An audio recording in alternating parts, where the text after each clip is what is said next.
All right, so time for the bad here. Now, again, a lot of people say, oh, you're just so nice to them and everything you say. No, there's plenty of bad here.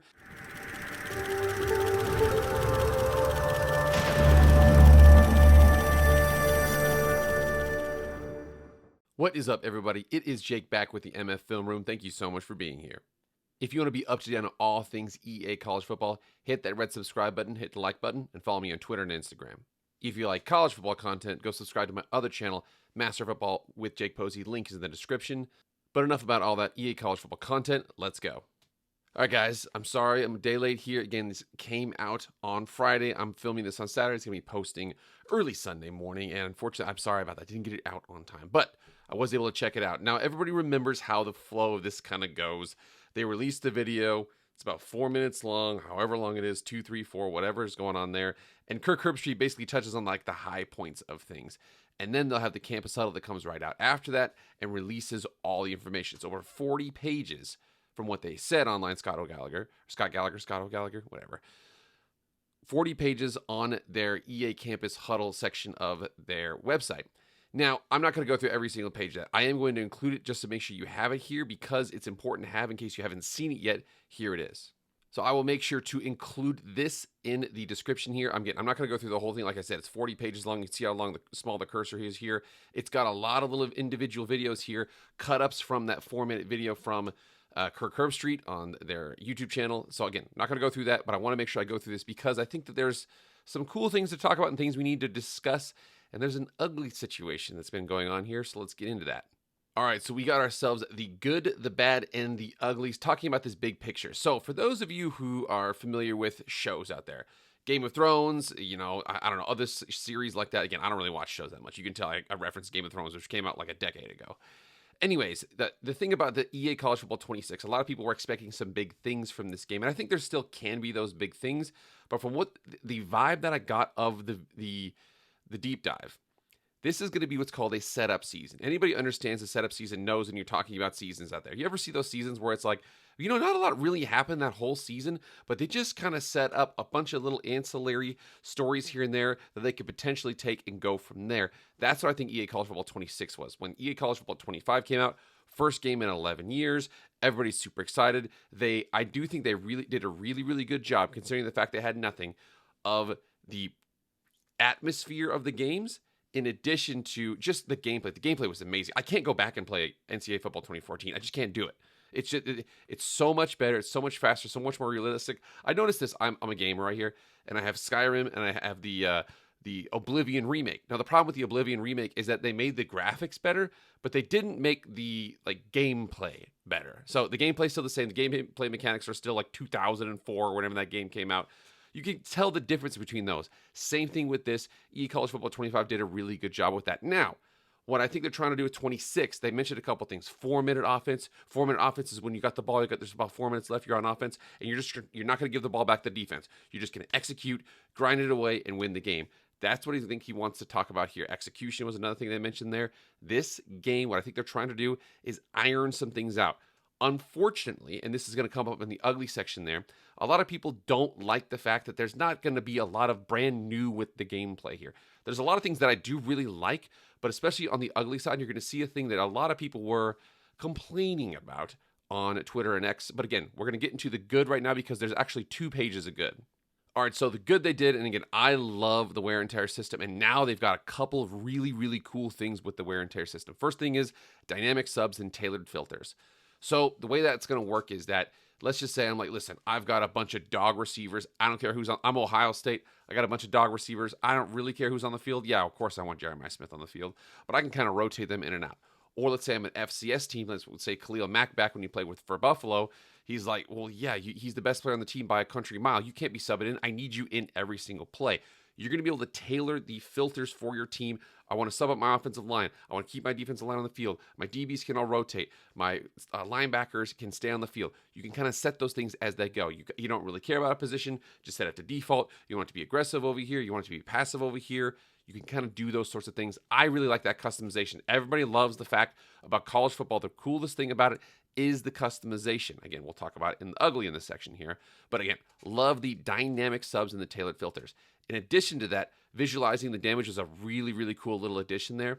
So you're able to notice it a little bit in last year's game after hits. A quarterback would get up kind of slow, and you could tell that he was a little hurting.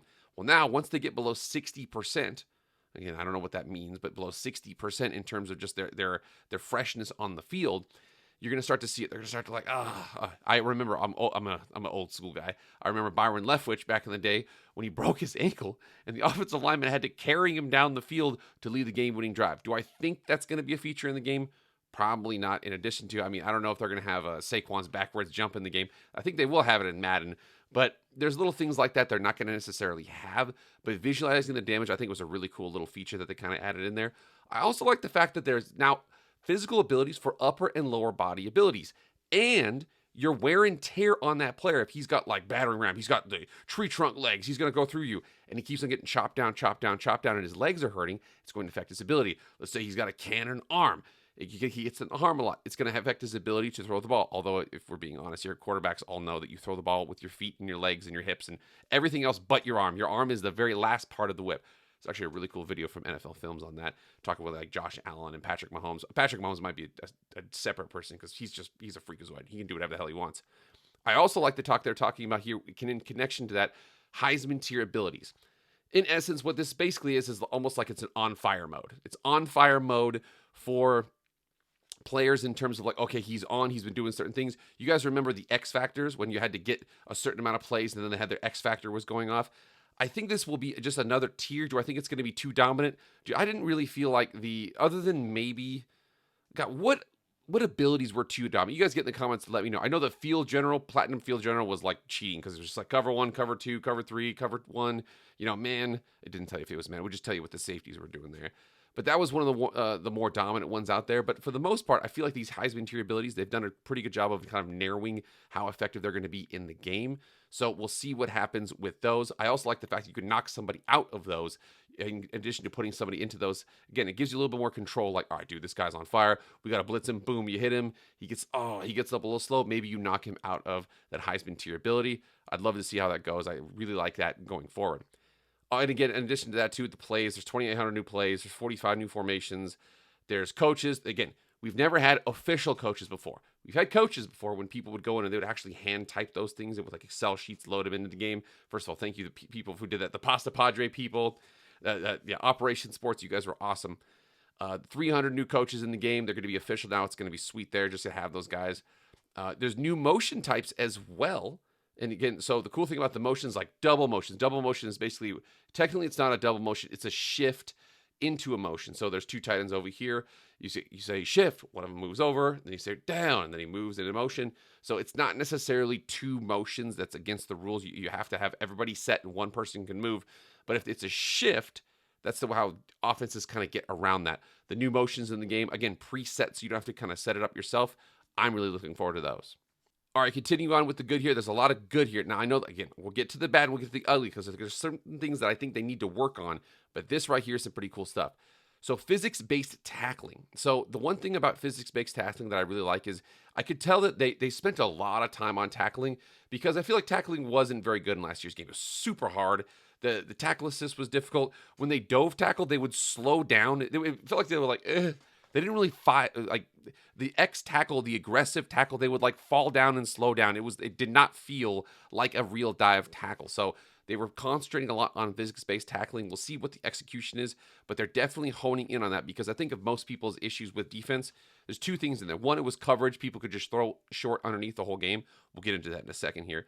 And two, it was so hard to open field tackle. Now, open field tackling is one of the hardest things to do in college football. It's in all of football. I mean, imagine trying to tackle Tyreek Hill in a 10-by-10 space. Just good luck touching him. He's so fast. But anyways, continuing on with this. This is one of the more defensive things here. This whole second page is mostly defense. Stunts and twists, huge win here. Stunts and twists are going to be awesome because it's a natural way to simulate more pressure. Again, a simulation of pressure is one of those things where you're like, dude, we don't really have it, but we can run a TE stunt. We can run two DT stunts right here. We can have these guys go over here, this guy go over there. I know a lot of teams will design these for good pass rushers.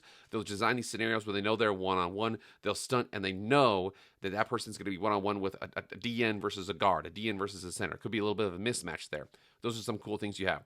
Also, block steering. Block steering, I think, is really going to be cool because basically block steering, when you engage with the offensive lineman, you can kind of steer the way you want to go as a defender. Now, obviously, this is going to be predicated on your defender being pretty good, having the ability to maybe like long arm somebody, hold the outside, whatever you want to do there. But this is going to be, being an edge player is going to be a little bit more dynamic, a little bit more action in the game.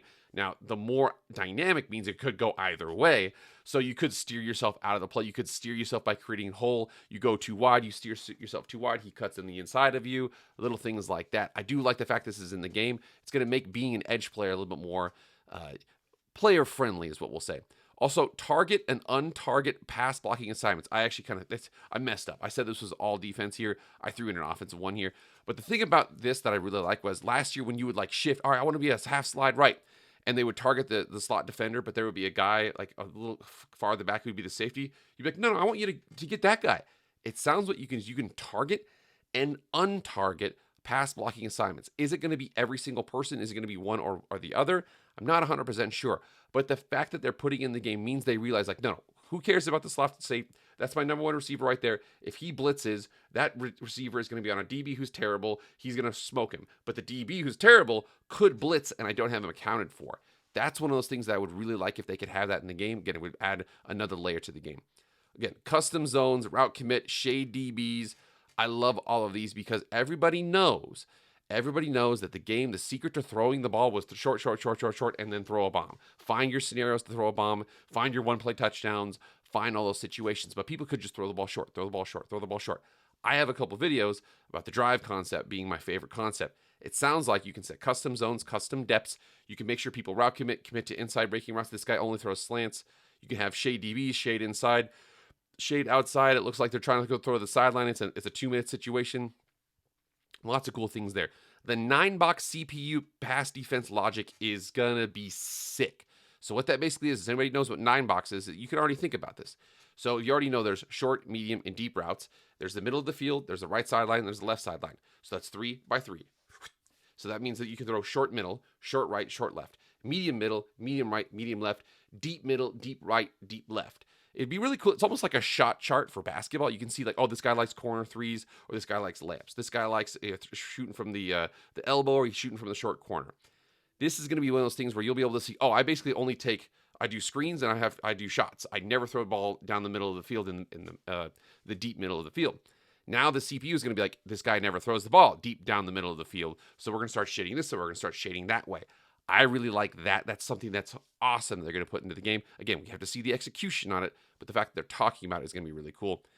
Also, big play crowd silencers. This is going to be awesome. So for home field advantage, you're like, this place is super loud, but boom, you hit a 30-yarder, 40-yarder. It's 20 yards plus you have a big play. The crowd kind of settles down a little bit. And that's when those teams, you can tell that like when there's a really good offense and they're coming into town, the crowd just has a hard time because they keep on getting gashed. It's hard to have the crowd noise stay up like that when the defense or when the offense is so good compared to the defense, even if it is a road game.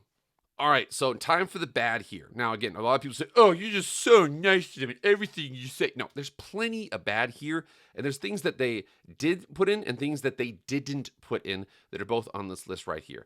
First one here is the customizable wear and tear. I'm not saying that it's going to be bad, but I am saying it is a heavy douchebag commissioner situation that you have to protect against. So you need douchebag commissioner protection. Basically what I mean by that is like, you can literally customize it to where, okay, I want big hits to be good. I want quarterback hits to be, lower down on the wear and tear, but I want the hit sticks to be bigger on the wear and tear. I want, running backs that this. Basically what it is that you have to avoid them setting the commissioner's settings for what you want. It's so customizable that now you're going to have to almost like police the commissioner. Like, hey, dude, you have a defense and your quarterback you only have one quarterback on your team and all the rest of us have done a good job of recruiting. You have 2 guys on roster. One of them's 70 overall or like 90 overall. The next one's 68. Oh, yeah, well, sacks, sacks don't affect the quarterback's wear and tear. And it's like, no, dude, you just didn't recruit and you're just reinforcing your own behaviors. Again, that's just a situation you're going to have to be cognizant of. I do a pretty good job because I like the wear and tear. I like it being able to have a broad set of players on the team, recruiting and making sure you're pretty even. So you've got backups just in case. I already kind of do that. So I don't mind the wear and tear. I actually kind of like it. Also hitting the quarterback, getting him out of the game. But that's something where it's so customizable. There could be some issues that arise from that. The next one here, though, it sucks is there's no discussion on RPO O-line strategy. So RPO O-line strategy, what I mean by that is like there is nothing in terms of like I want the O-line to be aggressive on RPOs. I want you to go get linebackers. I don't really care. I don't really throw RPOs that much. I want you to concentrate on running the ball. Or I want you to be a little more passive. I want you to be you can only go 1 yard downfield, only go 2 yards downfield, whatever it is. Don't go anywhere farther than that so you can run slow mesh plays. One of the big issues, I made a slow mesh video previously. I tried to run it, the slow mesh in a dynasty, and people would just like the routes take so long compared to how long the offensive line can hold. And if they don't, the offensive lineman's 9 yards downfield. The Wake Forest would specifically coach their players like you do not go more than 3 yards down the field. It's just not what you do. That the linebacker, the off-ball safety, the corner, that's the quarterback and the running backs guys. Your guys are the guys in the box. And actually what would happen here is that teams like Clemson, they would run like delayed blitzes where they have a safety would blitz, but the linebacker would drop deep. So they would make sure to have people in coverage, but the offensive line's keys would be off. What I'm basically saying is you need to have it to where you can be like, okay, do not go downfield under any circumstances ever. This is an RPO system, or this is a PRO system, a pass with a run option. Basically, that's what the slow mesh is. Again, I didn't see anything like that added into this game, so I wish it was there. The next one here, I like a little bit, but I want to see its execution because it could go down because there's two things that they put in the game that wasn't clear as to whether or not they affected the player's overall ability. Shortness for quarterbacks, especially seeing the field. If the offensive line's tall, your quarterback's short, he can't see the icons. I don't mind that. And then the weight of the player affecting the play. If they got really heavy, it might, again, hits a lot of people. It can hurt, the wear and tear on the people that they're hitting. Is height and weight something that's going to affect their rating? Or is it just going to be one of those things where the commissioner can go in there and be like, oh, hey, my guy, by the way, everybody all my offensive linemen are 380 pounds. All my tight ends are 400 pounds. All my running backs are 400 pounds. Yeah, dude, sorry. And my quarterbacks are all 6'8". Like, what? That's going to affect the game. Does it affect their overall ability? They weren't clear about that. Hopefully they rein that in because that could potentially be a huge negative because people are just like, oh, yeah, my quarterback who was 5'11" is actually 6'8". I don't know what happened there. Got to watch that. I'm not sure about that. The next one I didn't really like here was the clock becoming invisible during pre-play with a young QB. I like it a lot better than the icon not being there. The icon not being there on EA College Football 25 because it's a young quarterback. I don't like that. You should be able to call a play. But again, the protection against that is the offensive lineman, false starting because of too many audibles. That's what you do there. You should be able to call it audible to every single player. I have to see how it goes into, in terms of the game. Like, is it literally like first play of the game, you can't see the play clock or whatever it is? I don't know how it's going to happen here. It could potentially be super annoying, but again, it is an aspect of the game, but we'll see how it comes into fruition when it comes to the game. All right, and then the ugly here, and it's ugly because it's literally not all the gear options. All of Twitter and X was absolutely going nuts of the fact there was no new gear options, things like that. I had a bunch of retweets I had to give to people out there. It's ugly because there's not as many new presentation things. And again, I don't know. They could still come out with another layer or a deep dive on presentation later on. I don't really know. But a lot of people were really, really upset about the lack of gear options there. Was that a gameplay thing? I don't know. If there's nothing, you could have a little bit of a complaint. But personally, man, the gameplay is the most important. I play the game to play the game. I don't play the game to buy a freaking skin on them like Fortnite or something like that. Oh yeah, we've got the the Scarface skin or something like that. I don't care. Okay, there's certain people that want to have their DK Binky. They want to have their Joe Horn cell phone and celebrate in the end zone. Whatever it is. Again, I'm using some pretty drastic examples there, but that was one of the more ugly things about the gameplay deep dive was they didn't have a lot of those things.